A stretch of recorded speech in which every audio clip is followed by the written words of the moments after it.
接下来是我们今天的健康人生，一起来欢迎嘉联太平医疗网的吴锡普吴医师。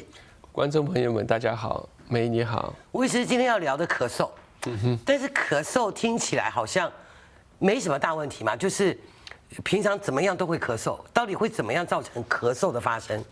咳嗽本身是一个正常的一个反应，其实咳嗽是好的东西。就是说，当你的气道，我们气道有气管、支气管、肺，那当你气道首先暴露到这个比如异物的时候，比如说病毒啊或者刺激的物质的时候，它就是可以通过咳嗽把这个东西给拒绝出去，让它不要进入到肺里面去。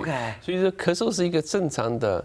反射性的一个帮助人体的一个好东西，但是只是说咳嗽会让人很不舒服。对，这就是为什么大家其实咳嗽是我们临床医生看到主诉的最常见的一个东西，就是最常见看到的就是一个咳嗽。但是咳嗽咳的什么样的情况就该注意了，因为有的时候咳得真的不舒服，而且咳得很长期，或者咳出一些可能的异物，还包括可能咳到血，我们应该怎么样去注意到？一般来说，就是大多数咳嗽基本上都是感冒或者流感。那这种情况下，大多数一般持续几个星期啊，有些持续久的可能1个月、2个月。但是如果你咳嗽超过2个月，或者1个月、2个月还不好，这是第一。那第二呢？你如果一般2个星期之内你咳嗽有好转的表现的时候，虽然还在咳嗽，但是有好转了，那这些都是 OK。但是如果你咳嗽超过1、2个月，或者说2个星期咳下来一点没有越来没有好转的现象的话，你应该要考虑看医生。那另外就是如果你同时伴有发烧，或者说神志糊涂。或者嗜睡，那这个表示有严重的这个肺炎啊，或者之类的，或者说你有胸闷气短，那这个时候你要担心会不会有肺炎，或者咳嗽有血，那这些情况下你都应该要去看看医生的。我们在美国过敏是不是也会咳嗽？对，一定会。那咳嗽我刚才说了，最常见的当然是感冒，普通的感冒或者流感。对吧？那现在有新冠，对，那过敏也会。除了这个以外，过敏也会，哮喘都会引起。然后我们还有慢性的这个，我们叫慢性支气管炎或者肺气肿，那长期抽烟引起的。那这会也会每年都会到了一定的时期，到了特别是冬季会连续咳好几个月。对。那除了这个以外，我们还有鼻子过敏。那鼻子过敏，那个鼻子发炎的时候，它有鼻水往倒灌的时候，它会刺激气管，会引起咳嗽。那还有胃酸倒流。那你也会造成咳嗽。对，胃酸倒流的话也会。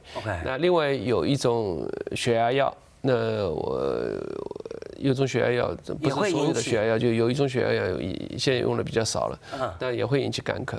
所以说这些都是容易引起咳嗽的一些原因。如果我今天真的咳得很不舒服了，我能够做点什么让我自己压下这个？当然喉糖是不是一个好选择？对。然后还有什么其他的方法吗？当然，一个就是。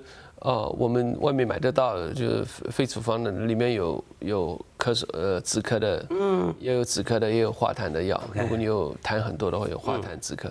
另外你自己要多喝水，大量的温水。那我说的是，如果只是一个普通感冒的话，当然还有就是你可以用那个吸这种温的这个蒸汽啊，对，那吸能够吸 moisturize 能够进去的话，让痰容易咳出来的话，也会比较好。对，那你当然自己可以做的就是多喝水、多休息嘛。那如果你干了，那如果实在不行，当然要去找医生进一步检查。小孩子咳嗽是不是有什么特别要值得注意的地方？小孩咳嗽当然有一个特别的一个常见的就是百日咳。对，那百日咳是阵发性的咳嗽，那这是一阵一阵的，然后我们叫 whooping cough， 就是 cough 就我也不知道中文应该怎么讲。一阵一阵就是一下子咳，一下子不咳。对，阵发性的。对，那这种如果是有百日咳的话，那当然要赶快去看医生，要吃抗生素。那另外现在有疫苗打嘛，对，我们每10年都要打一针，我们叫 Tdap， 我觉得大家都应该听到过。那 Tdap 里面包括破伤风杆菌，还有白喉，还有就是百日咳。对，这个现在越打了比较普及，每10年都要补打一下。刚吴医师特别讲到了，因为有新冠，所以新冠咳嗽是新冠一个蛮重要的症状，对不对？对，Yes， 是的。那新冠对于我们整个的呼吸道系统，是不是也会带来蛮大的这个伤害？